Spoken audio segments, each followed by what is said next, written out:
agad yung paa ko. Woo, grabe.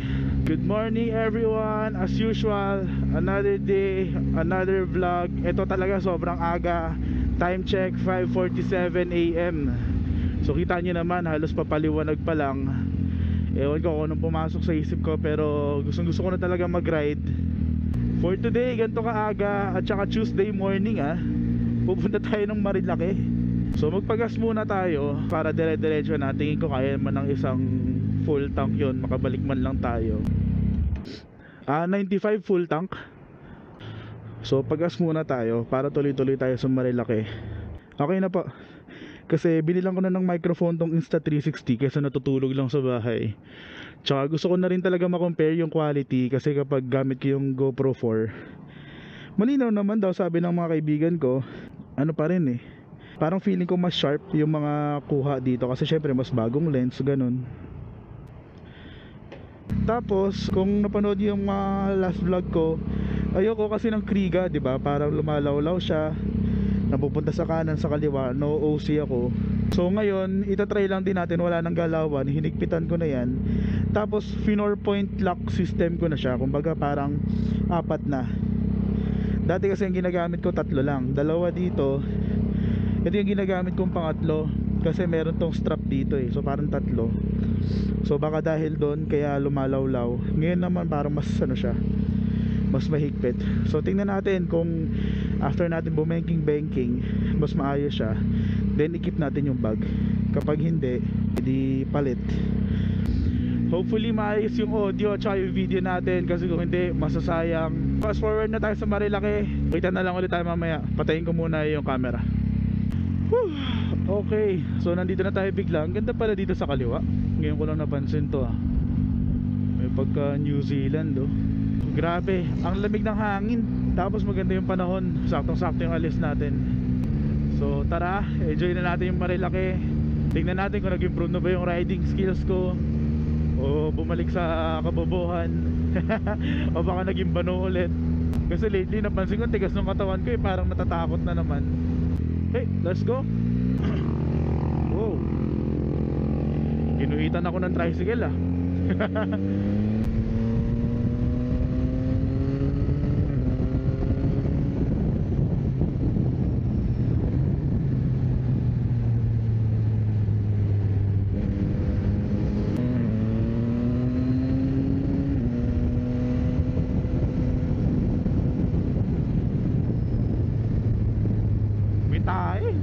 Sabihin ko sana, sarap, kaso may tae.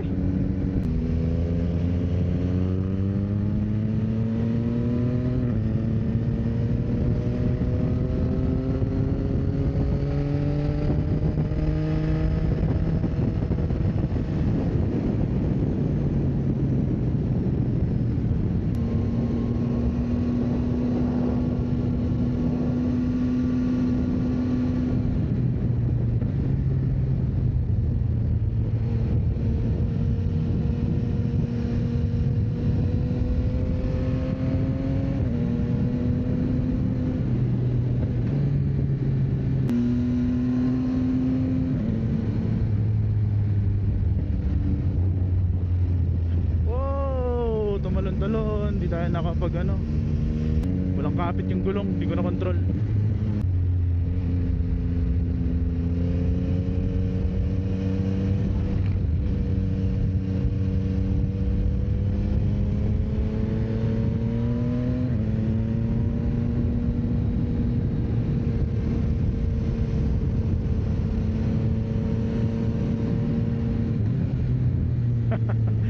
Ganun daw siya.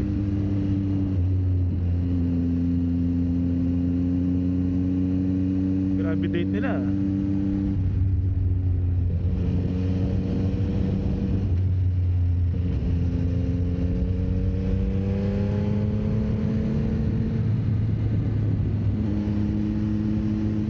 Ito, chill lang tayo, baka may nagpipicture. Boom, early bird ba? Wala.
tambucho, no? Nag-stay ako sa third gear. Ang bait. Parang ang tagal ko nag-stay sa third gear. Tahimik lang siya.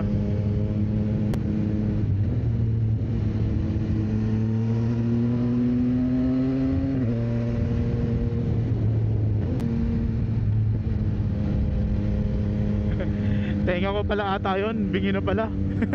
Kakahikap ko lang ulit. Ngayon lang ako may narinig. Kala ko tumahimik yung tambucho. Ay nako. Sarap oh. Walang tao.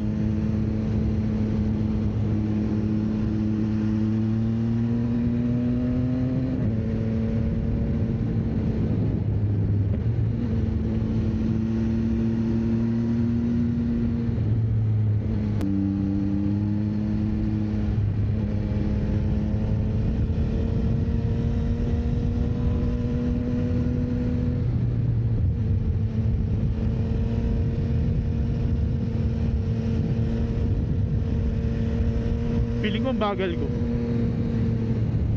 Mas mabagal pa naman to sa camera. Pero 70 to 80 para sa mga ganong ewan. Feeling ko lang ba yun? Nakangati ako mag ano eh. Kung may comment kayo sa riding skills ko, kung ano yung dapat ko improve, comment nyo lang sa baba. Kasi kita nyo naman nagpa-practice ako. Dati yung mga gantong lean di ko pa nakukuha. So kahit pa paano nakakatuwa rin.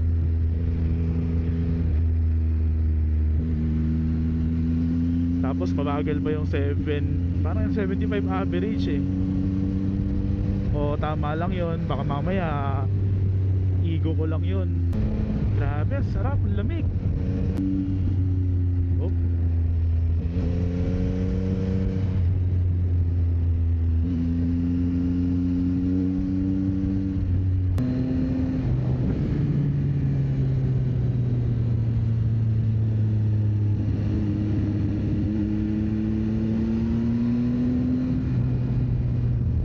Ah, shucks. Oh.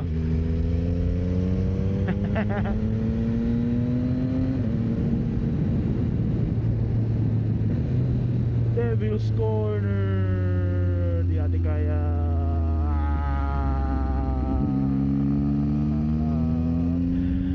We go. Ang Devil's Corner. 0 out of 3. Okay lang. Better luck next time.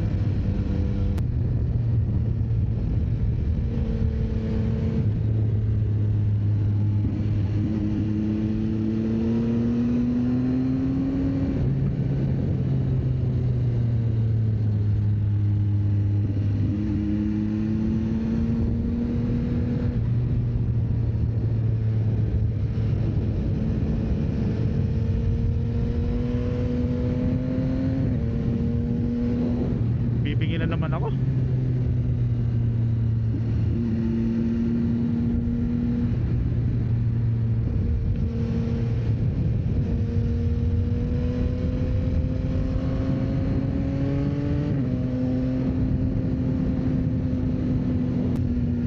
Nakakatakot yung basa.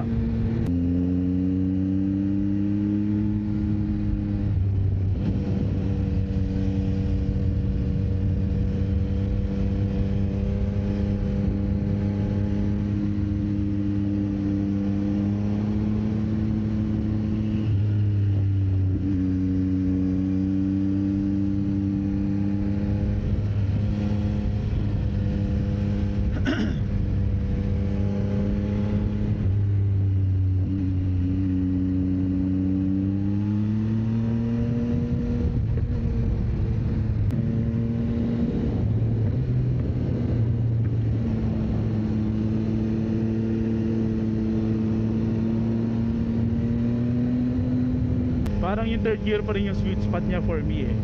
Kasi kapag ano, kapag finor ko, hindi naman sa hindi nakukuha yung power, pero para sa speed ko syempre doon siya may kailangan ko pa ng konting biga. Kailangan natin yung engine brake at saka yung kapag nag-throttle tayo konti may power agad. Kaya sa 3 ako nag-stay.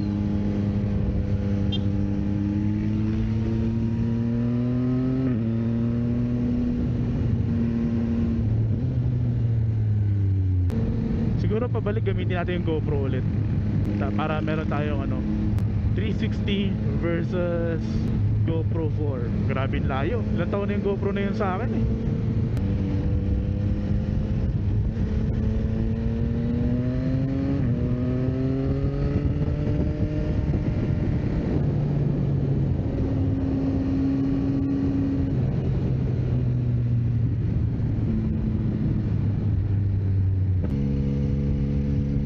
Kaulayaw, meron pala dito. Sarap, parang gusto ko tuloy magkape bigla. Okay. Clear naman na yun. Pero okay na, sigurado tayo, mga bata yan eh.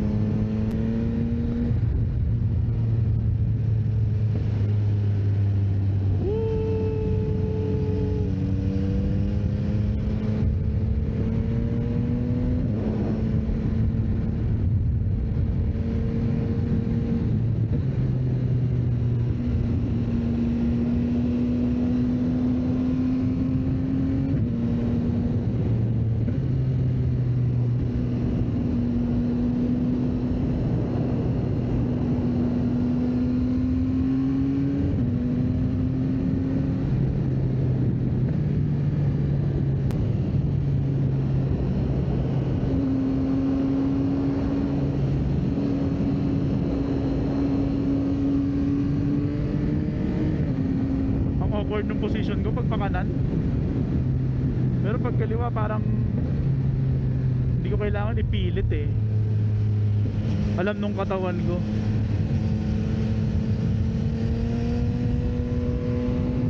Pero pag pakanan may takot. Bibingi ako.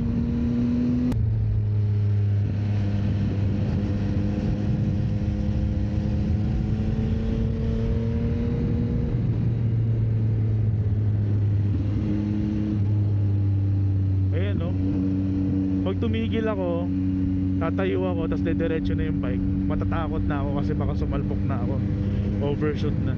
Ganun lang din naman yung sakit ko nung una. Mas komportable ako ngayon, pero kumbaga nandun pa rin, ramdam ko eh. Dahil ata yan sa, syempre walang proper technique. Tsaka yung throttle nasa kanan. Pag gumanon ako, naiipit. Kaya naman, ganito. Pero ang weird, na-awkwardan ako. Okay, balik na tayo. Tara, check natin yung bag. Wow, derecho. Nice. 4 yung strap. Sana talaga okay recording natin. Sana okay yung quality. You know, solid. Sorry makita yung sarili ko eh. Kasi hindi ko alam kung nakaka-lean ba ako ng matino o feeling ko lang yun. Pero minsan kapag, lalo na pag pakaliwa, kasi nga doon ako mas marunong, feeling ko nakaganon naman na ako. Pero di ko makita sarili ko unless may mag-picture o may mag-video. Mamaya nakatayo lang din pala talaga yung bike, no? Akala ko okay. Palit na lang muna tayo ng camera. Okay, we're good. Ganda ng view. Ganyan pala tayo kataas na, no? Hindi ko man lang nare-realize. So naka GoPro 4 na tayo ulit. Kung pansin nyo yung difference, pakisabi naman. Alam ko kasi na itong lens ng GoPro 4, kahit nasabi mo 1080 to, hindi ito yung sharp na 1080 eh. GoPro na luma kasi madaling i-edit, madaling gamitin. Ang laki ng Insta360 nakaharang sa mukha ko. O kaya kailangan ko pa, katulad nito, ginawa ko pa ng paraan para ma-mount ng horizontal. Kasi kapag imuko ako, gumanto ako, tatama. Isa pa pala, yung GoPro natin ngayon ay nakabaliktad. So binaliktad ko lang yan para medyo mas may view siya dito sa baba natin. Sa Starbucks na tayo magtrabaho.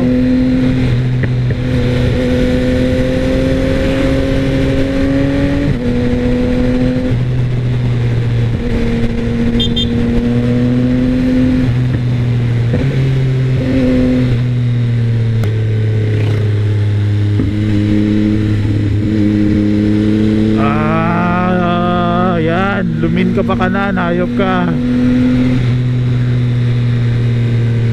Nainis na ako sa katawan ko eh. Ayun, takot sa Montero. Yun yung sinasabi ko na kapag naulol na naman yung katawan ko tumayo, diretso yun sa Montero.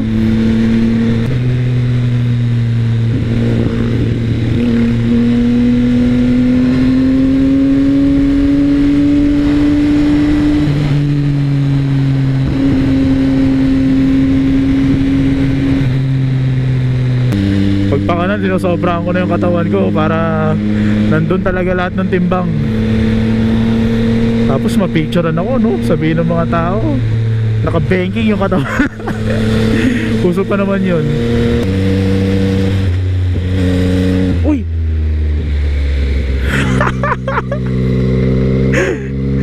Sumayad yung pa ako. Sumayad yung pa ako, nagulat ako. Antayin ko yan kuya, na video mo yun. Yung sinasabi kong feeling ko, yung lean ko ano na rin, ang baba. Pero hindi ko talaga alam. Kaya sumayad yung pa ako. Hindi ko na. Hindi ko alam kung matutuwa ako, matatakot. Pero nagulat ako ah. Patayo ako eh. Sarap ng ride na to.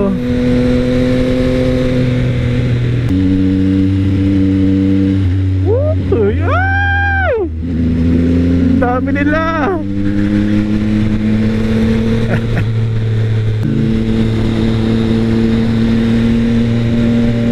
Okay lang maging engot tayo, huwag lang tayo mandamay.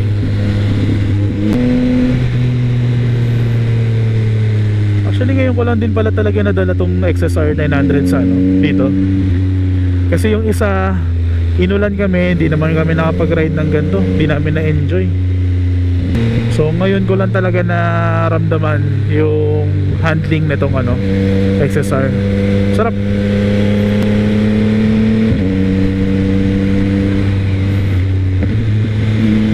Sobrang saya ko sa bike na to kasi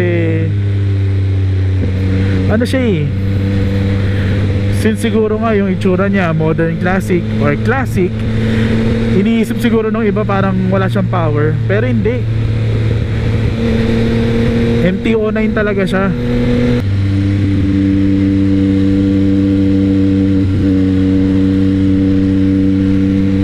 So yun nga, yung power niya hindi ka mabibitin. Feeling ko kahit yung mga mas skilled sa akin na rider, swak na swak dito. Tsaka 100cc na lang, ano eh, 1 liter bike ka na. Medyo chill na tayo. Dami ko ng katangahan na ginawa kanina. Ayoko naman matuluyan pa.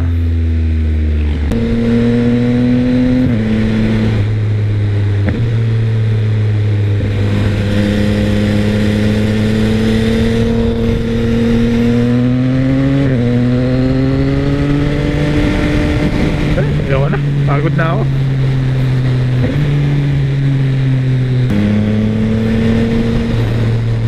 Nakakasawa na rin sa mga straight. Actually mas nakakatakot yung straight kasi madedemonyo kang bilisan eh. Since yun lang na magagawa mo, hindi ka naman makakapag, alam mo yun, walang maneuverism. Walang maneuverism. Hindi ko sure, pero parang tapos na ata yung malalaki video natin. So I guess dito na mag-e-end yung video natin for this episode. Yung quality ng video natin, Insta360 X2 versus kuya naman eh, nag-outro ako eh, versus GoPro 4. Kung malaki ba yung difference, halata ba sa YouTube? If hindi, please let me know. Also naka 400 subscribers na tayo, konti na lang, 500 na. So please tara, pabuti natin na 500 yan. Ride safe. Thank you everyone.